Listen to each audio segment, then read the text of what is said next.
මේ වීඩියෝ එකෙන් මම කියලා දෙන්න යන්නේ ඕනෑම අසමානතාවක් ආවොත් විසඳන්න පාවිච්චි කරන්න පුළුවන් කෙටි ක්‍රමයක් ගැන. අපි දන්නවා අසමානතාවක් විසඳන්න කලින් අපි අනිවාර්යෙන් ඒ අසමානතාවයේ එක් ප්‍රදේශයක් බිඳුව කරගන්න ඕන. අනිත් ප්‍රදේශය පුළුවන් තරම් සාධක වලට කඩන්න බලන්න ඕන. අපි දැන් බලමු එහෙම අපි ඒ බවට පත් කරගත් අසමානතාව කොහොමද විසඳන්නේ කියලා. එතකොට මේ කෙටි ක්‍රමයේදී මුලින්ම අපි කරන්න ඕනේ තියෙන හැම සාධකයකම සංගුණකය ධන කරගන්න ඕන. එතකොට අපි බැලුවොත් මේකේ 3.2 කියන සාධකයේ සංගුණකය ධන. එතකොට x ධන 2 කියන සාධකයේ සංගුණකය ධන. x ඍණ 4 කියන සාධකයේ සංගුණකය ධන. එතකොට x ධන 1 කියන සාධකයේ සංගුණකය ධන. එතකොට 2x ඍණ 1 කියන සාධකයේ x වල සංගුණකය ධන. එතකොට බැලුවොත් 3 ඍණ x වල 7 වෙනි බලය කියන එක්කෙනාගේ සංගුණකය ධන නෙමෙයි. ඒක ඍණ. එහෙනම් අපි මුලින්ම කරගන්න ඕනේ එන්න ඒ ඍණ වෙලා තියෙන සංගුණක තිබ්බොත් ඒවා ධන කරගන්න එක. අපි දැන් බලමු මේක කොහොමද කරන්නේ කියලා. අපි දන්නවා 3 ඍණ x කියන එක්කෙනා සමාන වෙනවා ඍණ 1 වතාවක් x ඍණ 3ට. ඒ කියන්නේ අපි ඍණ 1 පොදු සාධකයක් විදිහට ඉලගත්තොත් අපිට 3 ඍණ x කියන එක්කෙනා ලියන්න පුළුවන් ඍණ 1 වතාවක් x ඍණ 3 කියලා. ඊට පස්සේ අපි දෙපැත්තෙම 7 වෙනි බලය ගත්තොත් අපිට එන 3 ඍණ x වල 7 වෙනි බලය කියන එක්කෙනා ලියන්න පුළුවන් ඍණ 1 වතාවක් x ඍණ 3 සම්පූර්ණ 7 වෙනි බලය කියලා. එතකොට අපිට මේ බලය වෙන වෙනම මේ ප්‍රකාශන දෙකට දෙන්න පුළුවන්. හේතුව අපි දන්නවා AB මොකක් හරි සංඛ්‍යා තාත්වික සංඛ්‍යා දෙකක් නම් ඒකේ n-වෙනි බලය ගත්තොත් අපිට ඒ බලය වෙන වෙනම දෙන්න පුළුවන්. එහෙනම් අපිට මේක ලියන්න පුළුවන් ඍණ 1 7 වෙනි බලය වතාවක් x ඍණ 3 7 වෙනි බලය. එතකොට අපි දන්නවා ඍණ 1 ඔත්තේ බලයක් හමු වුණොත් ඒක අනිවාර්යෙන් අවසාන පිළිතුර ඍණ 1 වෙන්න ඕනේ. එහෙනම් අපිට මේක තවදුරටත් සුළු කරන්න පුළුවන් ඍණ 1 වතාවක් x ඍණ 3 7 වෙනි බලය කියලා. එහෙනම් අපිට මුලින් දුන්න අසමානතාව මේක. දැන් අපි 3 x වල 7 වෙනි බලය කියන එක්කෙනාගේ x වල සංගුණකය ධන කරගෙන මෙන්න මේ විදිහට පත් කරගෙන තියෙනවා. එතකොට අපිට පේනවා මෙතන ඍණ 1 කියන එක්කෙනා ඉන්නේ. එහෙනම් අපි මේ අසමානතාවම සර්ව සම වෙනවා දෙපැත්තම ඍණ 1කින් බෙදුවා. එහෙනම් අපි දෙකටම ඍණ 1කින් බෙදුවොත් අපි දන්නවා ඍණ සංඛ්‍යාවකින් බෙදද්දී මෙන්න මේ අසමානතා ලකුණ මාරු වෙන්න ඕනේ. එහෙනම් කුඩයි හෝ සමානයි තිබ්බ අසමානතා ලකුණ විශාලයි හෝ සමානයි බවට පත් වෙනවා. ඊට පස්සේ අපි ගත්තොත් මෙන්න මේ සම්පූර්ණ වම් පැත්තේ තියෙන පරිමේෂිත fx කියලා අපි දන්නවා මේ පරිමේෂිතයක් අර්ථ දැක්වෙන්න නම් එයාගේ හරය කවදාවත් බිඳුව වෙන්න බෑ. ඒ කියන්නේ මේ හරයේ තියෙන බහුපදශිතය අනිවාර්යෙන් කවදාවත් බිඳුව වෙන්න බෑ. එහෙනම් අපි දන්නවා බිඳුව වෙන්නේ නැහැ කියන්නේ x සාධකයේ කවදාවත් වෙන වෙනම බිඳුවට සමාන වෙන්න බෑ. එහෙනම් අපිට කියන්න පුළුවන් x ධන 2 කියන එක කෙනා බිඳුවට සමාන වෙන්න බෑ. ඒ වගේම 3x ඍණ 2 කියන එක කෙනා බිඳුවට සමාන වෙන්න බෑ කියලා. එහෙනම් අපිට කෙටි කරලා ගන්න පුළුවන් x කියන එක කෙනා ඍණ 2ට හෝ 3ට 2 බෙදීම 3ට කවදාවත් සමාන වෙන්න බෑ කියලා. එහෙනම් දැන් අපිට මේ අසමානතාවය තියෙන්නේ විශාලයි හෝ සමානයි කියන ලකුණ. එහෙනම් අපි දන්නවා විශාලයි හෝ සමානයි කියන එක අපිට කරන්න පුළුවන් විශාල හෝ සමාන. ඒ කියන්නේ මේකේ අවස්ථාවන් දෙකක් තියෙනවා. එකක් විශාල වෙන අවස්ථාව අනිත් එක සමාන වෙන අවස්ථාව. එතකොට අපි සමාන වෙන අවස්ථාව ගත්තොත් අපි දන්නවා පරිමේෂිතයක් බිඳුවට සමාන වෙන්න නම් එයාගේ ලවය අනිවාර්යයෙන්ම බිඳුව වෙන්න ඕනේ. එයාගේ ලවය අනිවාර්යෙන් බිඳුව වෙන්න ඕනේ. උදාහරණයක් විදිහට ගත්තොත් අපිට දන්නවා බිඳුව බෙදීම 2 කියන්නේ බිඳුව. ඒ වගේ බිඳුව බෙදීම ඍණ 5 කියන්නේ බිඳුව. එහෙනම් මේ ප්‍රකාශනයේ බිඳුවට සමාන වෙන්න නම් එයාගේ ලවය බිඳුවට සමාන වෙන්න ඕනේ. එහෙනම් අපි දන්නවා ලවය බිඳුවට සමාන වෙනවා කියන්නේ ලවයේ තියෙන හැම සාධකයක්ම වෙන වෙනම බිඳුවට සමාන වෙන්න ඕනේ. ඒතර ඔය මූලික අවස්ථාවන් ටික අඳුනගත්තට පස්සේ ඊළඟට අපි මේක විසඳන්න යන්නේ. ඒතර විසඳද්දී අපිට දැන් මේ දීලා තියෙන අසමානතාවය අපිට මෙන්න මෙයා තමයි දැන් අපි විසඳන්නේ. අපි දීලා තියෙන අසමානතාව පොඩ්ඩක් සුළු කරගෙන මෙන්න මේ අසමානතාව බවට පත් කරගෙන තියෙනවා. දැන් අපි බලමු අපේ කෙටි ක්‍රමය කොහොමද මේ අසමානතාවට පාවිච්චි කරන්නේ කියලා.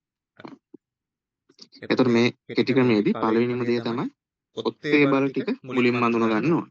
ඔත්තේ බල අපි දන්නා 7 කියන්නේ ඔත්තේ සංඛ්‍යාව. 2027 කියන්නේ ඔත්තේ සංඛ්‍යාව. 21 කියන්නේ ඔත්තේ සංඛ්‍යාව. එහෙනම් මුලින්ම අපි කරන්නේ ඔන්න ඔය සංඛ්‍යා ටික සංඛ්‍යා රේඛාවේ ලකුණු කරගන්න එක. එහෙනම් එකක් x සමානයි x ඍණ 3 කියන සාධකයේ බිඳුව වෙන්නේ x සමානයි 3. එහෙනම් අපි මුලින්ම 3 කියන එක්කෙනා ලකුණු කරගන්න. එතකොට x ධන 1 කියන එක්කෙනා බිඳුවට සමාන වෙන x සමානයි ඍණ 1 කියති. එහෙනම් අපි x සමානයි ඍණ 1 කියන එක්කෙනා ලකුණු කරගන්න. එතකොට x ධන 2 කියන සාධකයේ බිඳුව වෙන්නේ x සමානයි ඍණ 2 දී. එහෙනම් අපි x සමානයි ඍණ 2ක් ලකුණු කරගන්න. හරි. ඊට පස්සේ අපි දන්නවා මෙතන සමාන කිරීම බිඳුව තියෙන හින්දා බිඳුව සහ සමාන වෙන්නේ ලවයේ එක් එක් සාධකයේ බිඳුවනොත් විතරයි. එහෙනම් x ධන 1 කියන එක්කෙනා බිඳුවට සමාන වෙන්න පුළුවන්. එහෙනම් අපි ඍණ 1 ගාවින් සංවෘත සිදුරක් දාගන්න ඕනේ. ඊට පස්සේ බලුත් x ඍණ 3 කියන එක්කෙනා අපිට බිඳුවට සමාන වෙන්න පුළුවන්. එහෙනම් මෙතන 3 ගාවිනුත් අපි සංවෘත සිදුරක් දාගන්නවා. ඊළඟට බලුවොත් ඍණ 2 කියන එක්කෙනා කවදාවත් x සමාන වෙන්න බෑ. මොකද ඒක හරයේ තියෙන. එහෙනම් අපි මෙතන විවෘත සිදුරක් විවෘත වෘත්තයක් දාගන්නවා. හරි. එහෙනම් අපි මුලින්ම ඔත්තේ බල ටික ලකුණු කරගෙන ඉවරයි. ඊළඟට අපි තියෙන කෙටි ක්‍රමයේ දෙවෙනි පියවර තමයි දැන් අපි තියෙන ප්‍රදේශ ටික අඳුන ගන්න ඕනේ. ඒතකොට අපි දන්නවා මෙන්න මෙතනින් මම වෙන් කරගත්තොත් මෙන්න මේක එක ප්‍රදේශයක්. ඒතකොට මම මෙතනින් වෙන් කරගත්තොත් මෙන්න මේ ටික අපේ අනිත් ප්‍රදේශය. ඒතකොට මම මෙතනින් වෙන් කරගත්තොත් මේ ටික අපේ තුන්වෙනි ප්‍රදේශය. ඒතකොට මේ ටික අපේ හතරවෙනි ප්‍රදේශය. ඔන්න ඔය ප්‍රදේශ ලකුණු කරගත්තට පස්සේ අපි වඩාත්ම දකුණින් පිහිටන ප්‍රදේශය, ඒ කියන්නේ මෙන්න මේ ප්‍රදේශය ධන කියලා ලකුණු කරගන්න. මේ අනිවාර්යෙන් ධන. ඊට පස්සේ ප්‍රදේශ වලට මාරු වෙද්දී ලකුණ මාරු වෙනවා. එහෙනම් ධන ඉඳලා දෙවෙනි ප්‍රදේශයේදී මෙයා ඍණ වෙන්න ඕනේ. ඍණ ඉඳලා ඊළඟ ප්‍රදේශයට යද්දී මෙයා ධන වෙන්න ඕනේ. එහෙනම් ධන ඉඳලා ඊළඟ ප්‍රදේශයට යද්දී මෙයා ඍණ වෙන්න ඕනේ. ඔන්න ඔය විදිහට මුලින්ම ප්‍රදේශ ටික ලකුණු කරගන්න ඕනේ. ඊට පස්සේ අපි කරන්නේ අපේ ඉරට්ටේ බල ටික මෙතනට ගෙන්න ගන්න යන්නේ. එහෙනම් අපි දන්නවා මෙන්න මෙතන ඉරට්ටේ බලයක් තිබ්බා.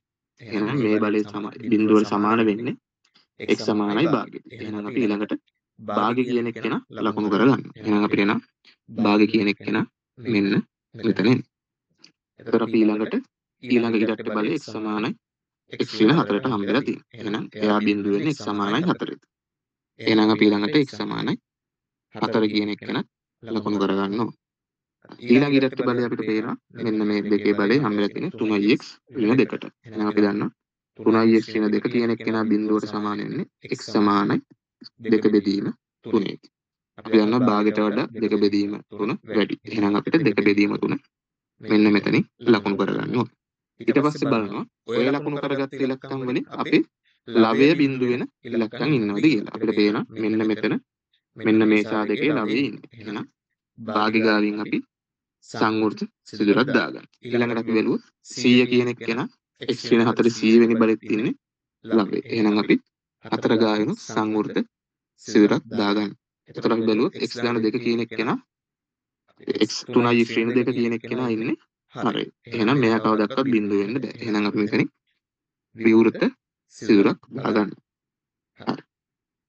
එහෙනම් දැන් අපි අවසාන පිළිතුර ලියන්නේ.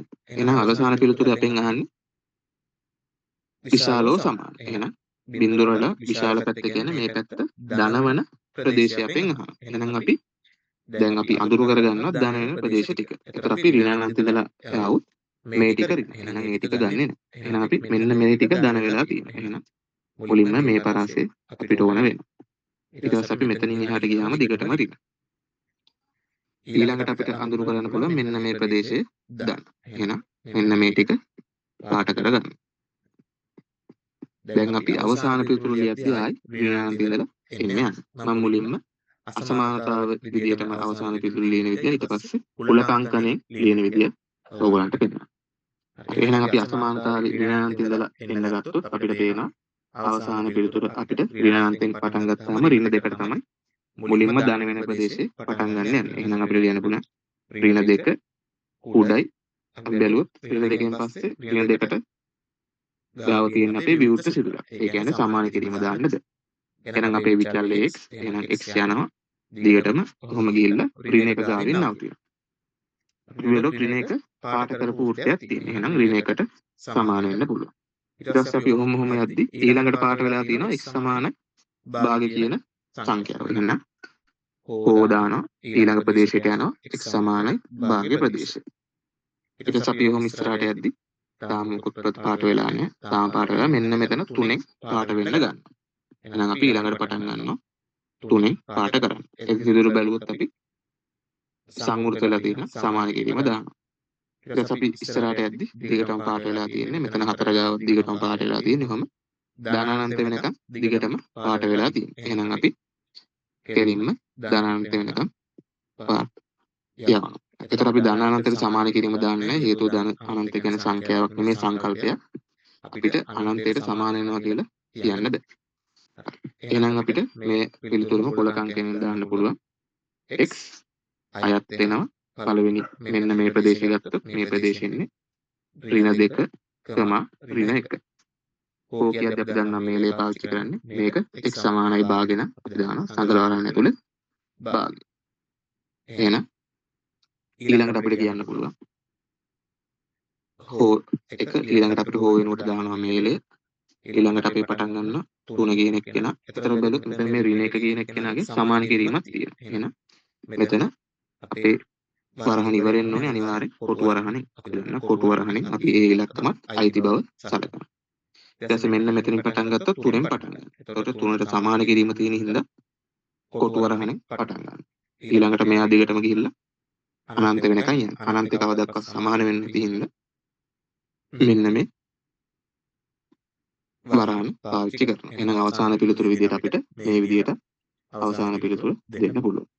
මම හිතනවා මේ වීඩියෝ ඔයගලන්ට මේක ටික මේ හොඳට තේරුම් ගන්න ඇති කියලා. ඒතකොට ඔයගොල්ලෝ දැන්ට කරලා තියෙන උදාහරණ ඔයගලන්ගේ ක්ලාස් වල කරලා තියෙන ඒවත් මේ කෙටි ක්‍රමයෙන් බලලා හොඳට ප්‍රැක්ටිස් වෙලා එක්සෑම් එකේදී කෙලින්ම කෙටි ක්‍රමයේ පාවිච්චි කරලා උත්තරේ ගන්න බලන්න.